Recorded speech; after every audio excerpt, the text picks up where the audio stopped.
જિલ્લા કલેક્ટર શ્રીની ઉપસ્થિતિમાં દીપક ફાઉન્ડેશનના પ્રોજેક્ટ સંગાથ હેઠળની સિદ્ધિ સાથે સ્ટેક હોલ્ડર ડિસ્મિનેશન વર્કશોપ યોજાયો। ગ્રામીણ વિકાસને પ્રોત્સાહન આપવા માટે વિવિધ સરકારી યોજના વિશે લોકજાગૃતિ લાવવા કલેક્ટર ગાર્ગી જૈન ભારતના 5 રાજ્ય ગુજરાત, મહારાષ્ટ્ર, મધ્યપ્રદેશ, ઝારખંડ અને તેલંગાણામાં કાર્યરત દીપક ફાઉન્ડેશનની સ્થાપના વર્ષ 1982માં કરવામાં આવી। આ સામાજિક સંસ્થા વંચિતોના સર્વગ્રાહી વિકાસ માટે કાર્યરત છે।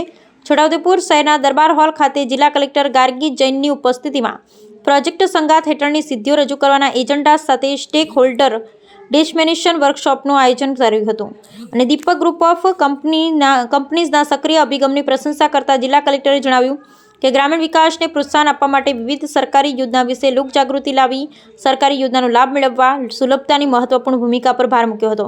રિસર્ચ અને ડેવલપમેન્ટ વિભાગના વડા સ્મિતા મણિયારે જણાવ્યું કે છોટાઉદેપુર જિલ્લાના નસવાડી તાલુકાના 24 ગામ સરકારી યોજનાઓ વિશે જાગૃતતા કાર્ય કરવામાં આવે છે।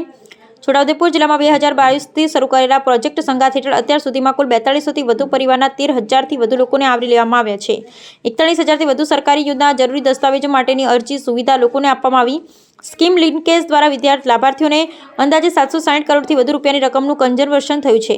કાર્યક્રમમાં મુખ્ય જિલ્લા આરોગ્ય અધિકારી ડોક્ટર BM ચૌહાણ, જિલ્લા પ્રાથમિક શિક્ષણ અધિકારી જસવંત પરમાર, દીપક ફાઉન્ડેશન નિયામક જય પવાર ડોક્ટર પ્રિયંકા મૈતી, સરકારી વિભાગના અધિકારી તથા પ્રતિનિધિઓ, ફાઉન્ડેશનના કર્મચારી અને સંગાથ પ્રોજેક્ટના લાભાર્થીઓ ઉપસ્થિત રહ્યા। Bureau report Rehan Patel.